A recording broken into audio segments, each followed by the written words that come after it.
Few adventures are as fast-paced and intense as those of the Speedrunner, but until now, no one knew who the first one was, or why he was so compelled to slay the Ender Dragon so quickly. Stay tuned and be among the first to discover the story of Minecraft's first Speedrunner. He's arrived! Don't let him get away! Mere seconds after spawning into the world, Dream was in danger. He took off running from the masked players who pursued him, weaving through the streets of a medieval city build he didn't recognize. Unfortunately, his enemies had the advantage, outpacing him using shortcuts through alleyways that they were familiar with.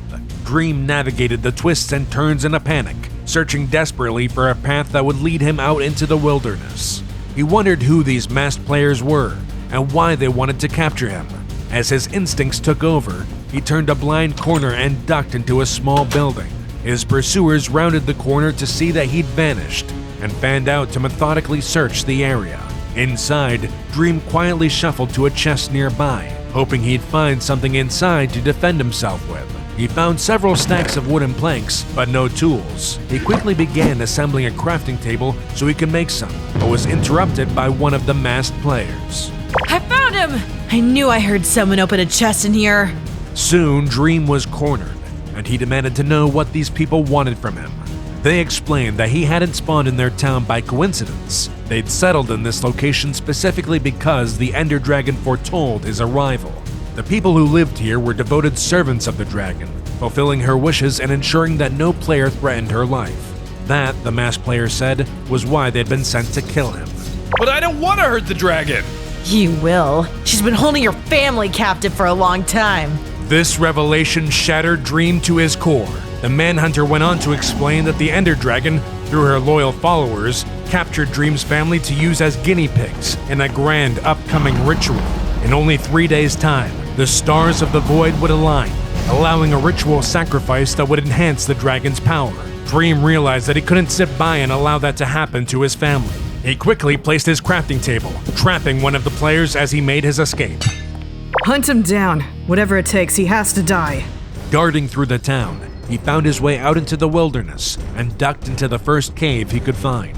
The Ender Dragon's servants hunted him down, quickly following him through the cave's entrance. To throw them off his trail, Dream stopped at a patch of dirt and tried to dig a small hole to hide in. Footsteps echoed towards him as his pursuers drew closer, and he cursed his lack of digging tools. To his surprise, the second block gave way to reveal another cavern, so he jumped into it, replacing the block behind him. In total darkness, he heard the Manhunters pass by overhead, careful not to make a sound that would alert them to his location. After several minutes of silence, he determined that they were gone and emerged from his hiding place. He placed his crafting table down to make some wooden tools, gathered stone as quickly as he could, and left the cave to find food. The sun crept higher into the sky as he butchered pigs to sustain himself, wasting as little time as he could. He had to slay the dragon before 3 days passed, so every second had to be used wisely. Multiple furnaces sped his cooking, and soon he was ready to head back into the caves to find metals that he would need for the next part of his speedrun. He soon came across several veins of iron ore. Using the stone he gathered earlier, he crafted a pickaxe and started mining. After smelting the ore into ingots, Dream crafted a bucket. He was an experienced player and knew exactly what materials and tools he would need on his journey. Moving on to the next item on his mental checklist, he began his search for gold ore so he could barter with piglins in the nether. Man, I'm lucky I picked this cave. It has everything I need. Dream wasted no time, crafting an iron pick and chiseling away at the stone that contained his prize. Though he would have liked to have some more iron, he counted himself lucky that he'd made such quick progress. But as he placed his furnaces down to refine the ore, his luck ran out. I heard someone mining this way. Yeah, I think I see him up ahead.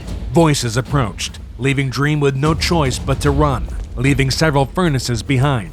He dashed through the cave, trying to move towards the surface with each forking path that he came across. Despite his efforts to lose them, both manhunters stayed hot on his trail, steadily gaining ground.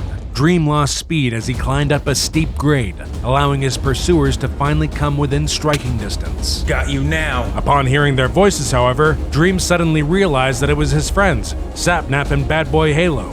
A wave of relief washed over Dream. Oh, thank goodness it's you guys. I thought I was done for. You're right about that. The realization that his friends were under the influence of the Ender Dragon hit Dream like a bolt of lightning.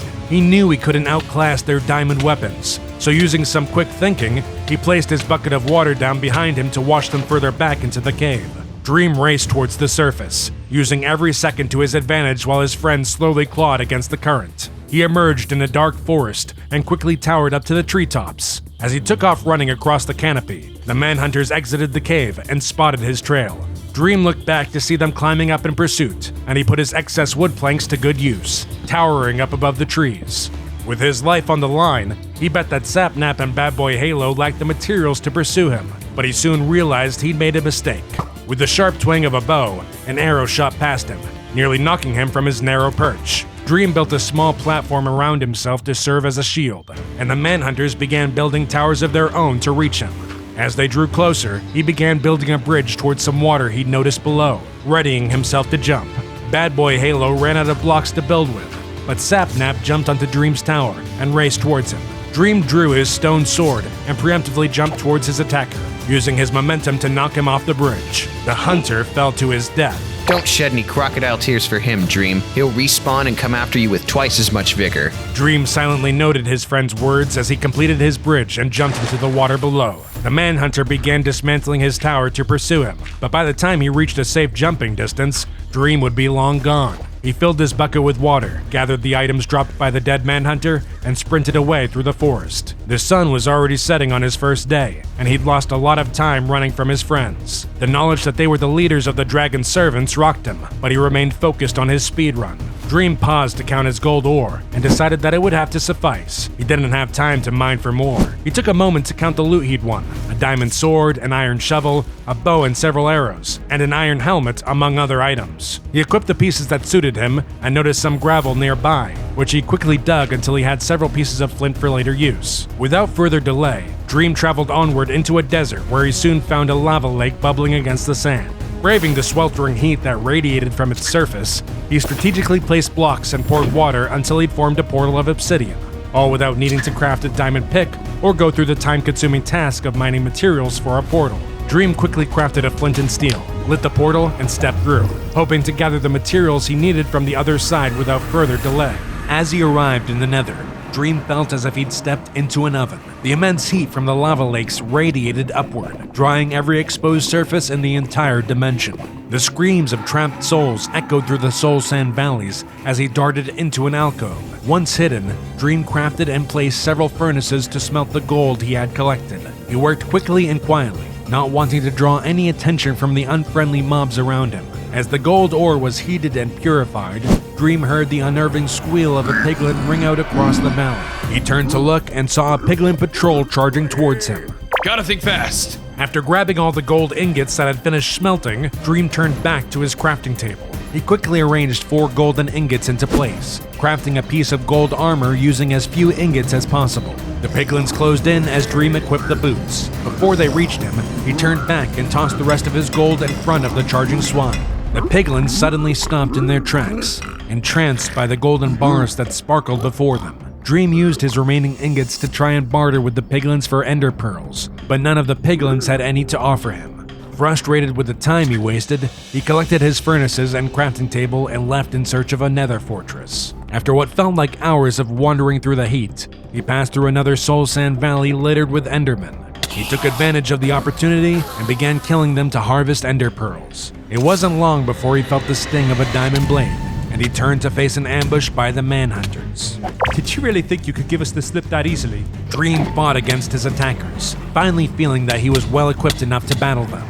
As they shuffled through the soul sand, he was careful to avert his gaze from the endermen that surrounded them, but his friends weren't so cautious. As they began to take damage from the mobs, Dream put some distance between himself and his attackers, using blocks to lift them off the sand. Before long, the manhunters were killed, and Dream hurried to collect their loot. A bitter pang bloomed in his chest, saddened that he was forced to hurt his friends in order to save his family. He ate to replenish his health, and killed as many endermen as he could before he felt the need to move on. The hunters would return to this spot soon enough, and he had another fortress to find. Before long, Dream spotted the tall support pillars he'd been in search of. He He was separated from his destination by a lava lake, but he quickly formed a plan to cross it. He picked some fungi from a nearby warped forest, crafted a fungus on a stick, and hurried back to the lava lake. Fortunately for Dream, one of the manhunters he'd killed earlier had been carrying a saddle, so he was able to ride a strider all the way to the fortress, saving him valuable time. Once inside, he found a blaze spawner and began harvesting blaze rods. Each time he backed away from the spawner to heal, he felt a need to check his surroundings, certain he'd been followed again. But he was able to collect all the blaze rods he needed without interruption, and he retreated to safety to craft his Eyes of Ender. Finally! I'm on my way, guys. Just sit tight. Dream rushed out of the fortress and back across the lava lake, retracing his steps to his nether portal as fast as possible. Unfortunately, he had been forced into quite a few battles that he hadn't planned on, and he didn't realize that his food supply had dwindled during his time in the nether. When hunger made his limbs feel tired and heavy, he reached for his supply of food, but found nothing there. Even the steak dropped by the manhunters had been eaten already. He thought about creating a new nether portal, but he didn't have a diamond pickaxe to mine obsidian, and if he tried the same tactic he'd used earlier, his water would simply evaporate.